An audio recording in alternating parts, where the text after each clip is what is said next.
তুমি কত জমা দিবা? তুমি জমা কত? আরো 300 জমা, 3300 জমা। তুমি কত? কেন? এক বছর তো এখানে খাও। বাড়ি থেকে কি আসবে? ভাই বোন, বাড়ি থেকে কত টাকা পাঠাও? আচ্ছা, জমি জমা নাই? আলু দেবো বাড়ি থেকে বুঝে বুঝতে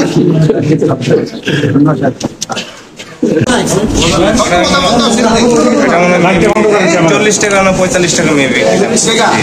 আপনার তো 60 টাকা। আর জিলাপি কত করে আনো? জিলাপিটা এটা আমরা এখানে বানাচ্ছি। জিলাপি তো আরো কম হবে না দাম। আর সামনে কেন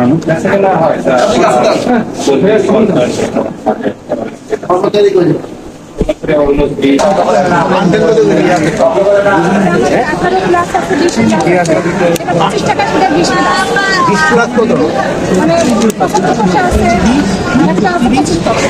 লাভ করতেছেন তো নেই ভাড়া দেন কত?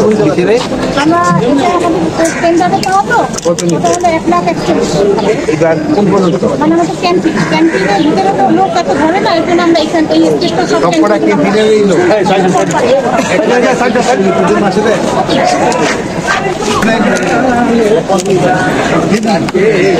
বাজারে তো আরো কম, বাজার আর কম পাই দেখি গতকালকে কত কত ছিল? কম বল কমায় নেই গতকালকে কত করে ছিল?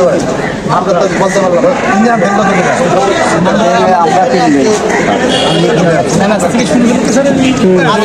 কিন্তু সাপ্লাই বেশি টাকা সত্ত্বেও আপনার কত করে দিল? ভাইয়ের তো আর কোনো ইয়া হয় না, তুলনা হয় না। কত করে নেই? আপনার 500 দিয়ে দিবেন। আপনার কত করে দেয় বার্থডে? বার্থডে কত করে দিবে? ভাই ভাই কত করে? শিগগিরই মাইক্রোফোনটা নিয়ে আসবা। তুমি কই তারা যেভাবে পারে আর তুমি শিগগিরই মাইক্রোফোনটা আপনি দেখলেন যে লাকড়ি দিয়ে রান্না হচ্ছে। এই জন্য কিন্তু আপনারা দেখছেন যে আমি যে আমাদের যে জ্বালানি উপদেষ্টার সাথে আমি কিন্তু কথা বলছি, এখানেই কথা বলছি।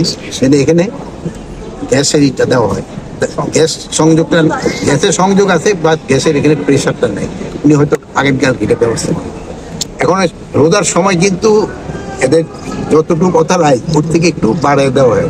অন্যান্য সময় কিন্তু তাদের অথরাইজেশনটা তারা ঠিকই পায়, কিন্তু আর একটু বাড়াইতে পারলে তো ভালো।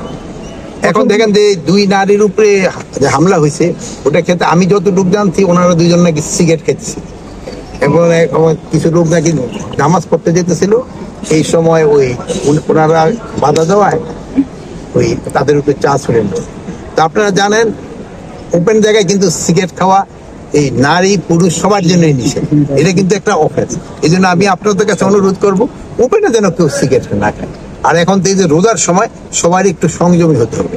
এখানে বাইরে যেন সেও মানে আমাদের ধর্ম উপদেষ্টা কিন্তু সবার জন্য রিকোয়েস্ট করছে যেন বাইরে যেন খাবারটা না খায়, যেহেতু এটা ইসের জন্য একটা সম্মান প্রদর্শন করে যারা রোজা থাকতেছে তাদের। আর একটা আপনাদের মাধ্যমে আমি অনুরোধ করবো যেন জিনিসপত্রের দাম না বাড়ায়। আপনারা দেখবেন অন্যান্য ধর্মাবলম্বীরা যারা তাদের যে সময় অন্যান্য অনুষ্ঠানগুলি হয়, ধর্মীয় অনুষ্ঠান, সেই সময় তারা জিনিসপত্রের দামটা কমায় দেয়। আর আমাদের দেশে কিন্তু উল্টো হয়। আমাদের দেশে এই রমজানের সময় দামটা কিন্তু বাড়িয়ে সিন্ডিকেট বাড়ায়, তাদের সিন্ডিকেট বাড়ায় মানে কি আমি বিজনেসম্যানই বাড়ায় দেয়। এই জন্য বাড়ায় দেয়। আপনার বিজনেসম্যানকে অনুরোধ করবেন যেন তারা এই কাজটা না করে। এই রোজার সময় যতটা সম্ভব তারা দাম কম নিয়ে ভোক্তাদের একটু সাশ্রয়ী করে। আপনি দেখেন সিন্ডিকেটের অবধি না থাকলেও গতবারের থেকে কিন্তু এবার জিনিসপত্রের দাম কম্পারেটিভলি একটু কম আছে। এবার কিন্তু একটু কম আছে। এটাও আপনাকে বলতে হবে যে যদি এই মানে অভিযান না চালায় যদি জিনিসের দাম কম রাখতে পারলে তো আরো ভালো।